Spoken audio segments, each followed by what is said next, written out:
The night was heavy with the scent of rain over Vinci, a small Tuscan village nestled among the soft green hills of Italy. In a humble stone house, a young boy sat by a flickering candle, his fingers stained with ink and charcoal.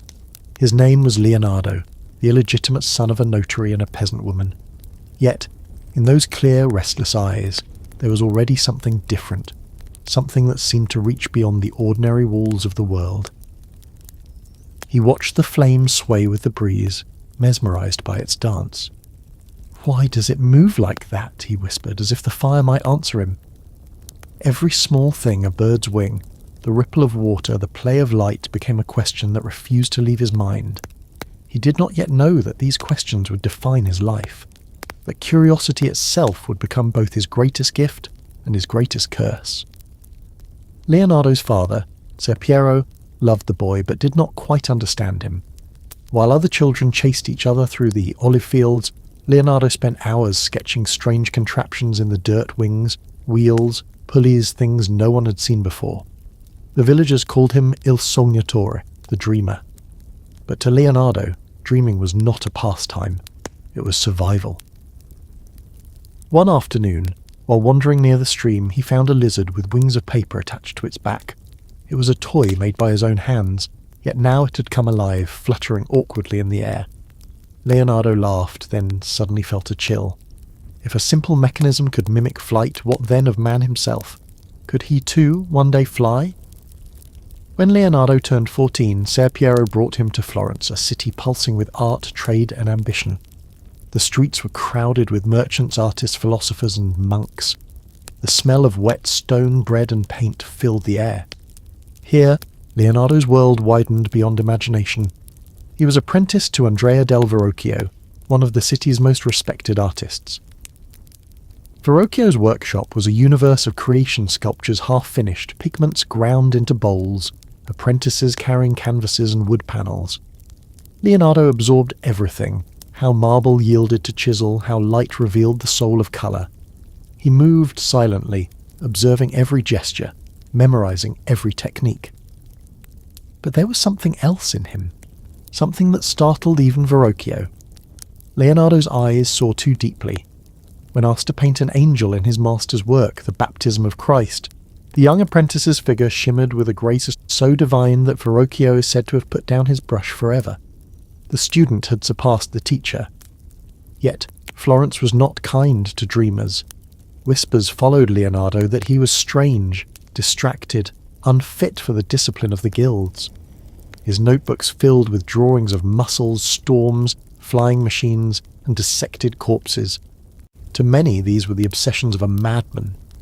But Leonardo was chasing the hidden mathematics of life, the divine symmetry that united art and nature. At night, when the city fell silent, he would climb the rooftops and gaze at the stars. Everything, he wrote once, connects to everything else. He felt both infinite and small, a soul trapped between the heaven and earth, between what is and what might be. There were moments of deep loneliness. Despite his brilliance, Leonardo was often isolated, misunderstood, and mocked. He longed for recognition, but feared fame. He painted slowly, agonizing over every brushstroke. To him, art was not about beauty, it was about truth. And truth, he discovered, was a burden few could bear. Still, amid that loneliness, a quiet fire burned inside him. Every sketch, every experiment, every sleepless night brought him closer to something beyond himself. He was no longer just Leonardo from Vinci, he was becoming Leonardo da Vinci, a man whose vision would outlive centuries. And so began the journey from the fields of Tuscany to the courts of dukes and kings, from the child of uncertainty to the mind that sought to understand the entire universe. The world did not yet know it, but a storm of genius had been born. The road to Milan was long and dust-covered, stretching across the heart of Italy like an ancient scar.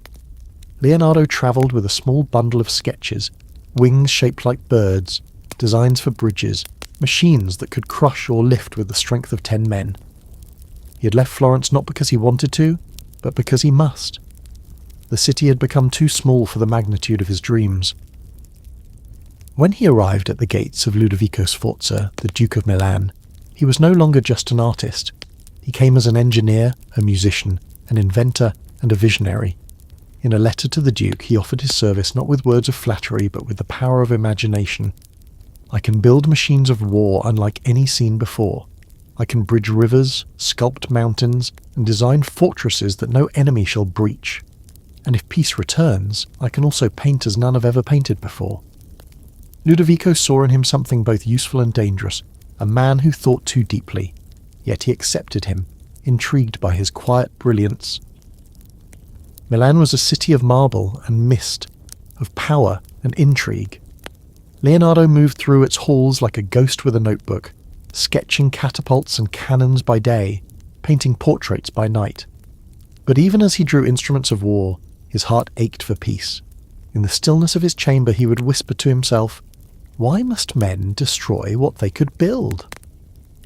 The Duke demanded designs that could dominate enemies' colossal crossbows, armoured vehicles, mechanical soldiers. Leonardo obeyed, but his drawings were touched by irony. His war machines were as beautiful as they were terrible. In every line there was both genius and sorrow. He knew that creation and destruction were brothers born of the same fire. Then came Cecilia Gallerani, a young woman of wit and grace, whose laughter carried through the cold corridors of the palace. She became Leonardo's muse, and perhaps the closest thing to love he ever allowed himself. When he painted her portrait, Lady with an Ermine, her eyes seemed to hold the softness he could never find in his own life. While others saw a simple likeness, Leonardo painted the pulse beneath her skin, the movement of her breath, the quiet intelligence in her gaze. He once told a fellow artist, "Painting is not made to please the eye, it is made to reveal the soul." Yet the Duke's court was not a place for souls, it was a theatre of ambition and deceit. Leonardo's gentle nature made him a stranger among men who lived for power. When his inventions were not built fast enough, soldiers mocked him as a dreamer who spoke of stars while others spoke of war. And still he worked silently, tirelessly. He dissected bodies in the dead of night to understand the architecture of life. He watched birds to learn the geometry of flight. His notebooks filled with thousands of sketches, human hearts, flying wings, swirling water, laughing faces. He began to see the universe as one living body, the veins of men like rivers, the bones like mountains, the breath like wind.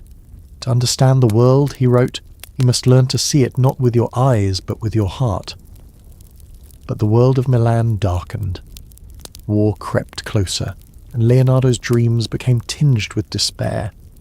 The Duke, once his patron, grew distant and paranoid. The machines Leonardo built for defence were now turned toward conquest. He had given his genius to men who would never understand its purpose. One night, standing before one of his unfinished murals, Leonardo felt the crushing weight of his gift. He saw how fleeting human glory was, how every painting faded, every empire fell. The only thing that endured was knowledge. He dipped his brush once more and whispered, "Art is never finished, only abandoned." Outside, thunder rolled over Milan. The city of marble trembled. Leonardo gathered his notebooks, his world of sketches, thoughts and dreams, and prepared to leave again. For genius, he had learned, is both a light and a loneliness, and his path, though illuminated by brilliance, led only deeper into the shadows of his own mind. The years slipped away like paint washing from an old wall. Leonardo was no longer the fiery young man who had stood before the Duke of Milan with a head full of mirage, sheens and dreams. His hair had turned white, his hands trembled, yet his eyes still burned calm, thoughtful, and infinite. The master of Florence and Milan was now a guest in the court of King Francis I of France, who welcomed him not as a servant, but as a friend. The king gave him a house near Amboise, a quiet manor called Clos Luce. There, Leonardo lived surrounded by his notebooks, inventions and memories. The French countryside stretched in soft hills, and the Loire River glimmered beneath his window. It was peaceful, almost too peaceful for a mind that had once danced among the clouds. Every morning he would sit by the window and draw. Not for patrons, not for fame, but simply to remember how it felt to see. He drew the wings of birds, the curl of smoke, the wrinkles of his own aging hands. He wrote, "As a well-spent day brings happy sleep, so a well-used life brings happy death." But his heart was not without sorrow.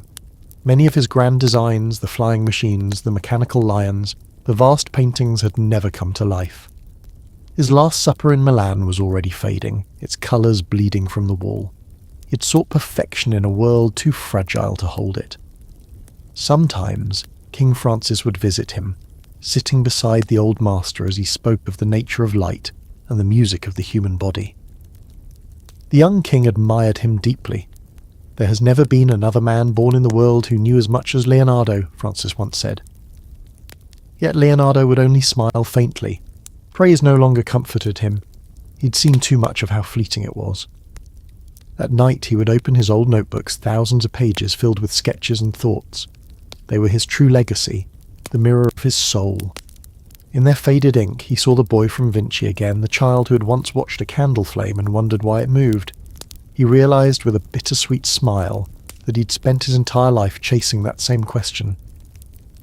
He'd sought to understand everything, the flight of birds, the flow of rivers, the shape of the heart, yet the greatest mystery of all had always been life itself. "We know more about the movement of stars," he wrote in his final days, "than we do about the beating of our own hearts." His body grew weaker. His hands, once steady as compass points, could no longer paint. One evening, as a soft rain fell over the Loire, Leonardo lay in his bed, his notebooks beside him.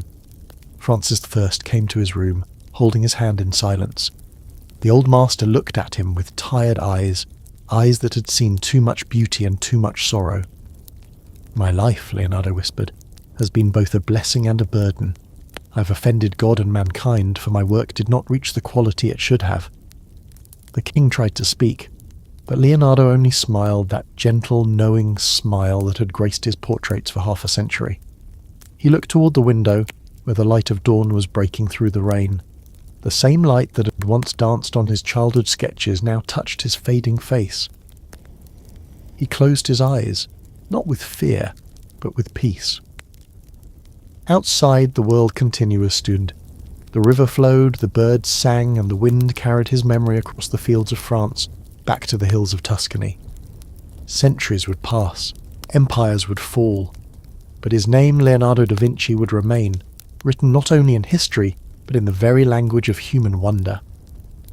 He had not conquered the world, nor had he built his flying machines, but he had done something far greater. He had taught humanity to see, to look beyond the surface, to find beauty in reason, and reason in beauty. And as the candle flame beside his bed flickered for the last time, it danced exactly as it had all those years ago, in a small house in Vinci, answering at last the question of a boy who had never stopped asking why.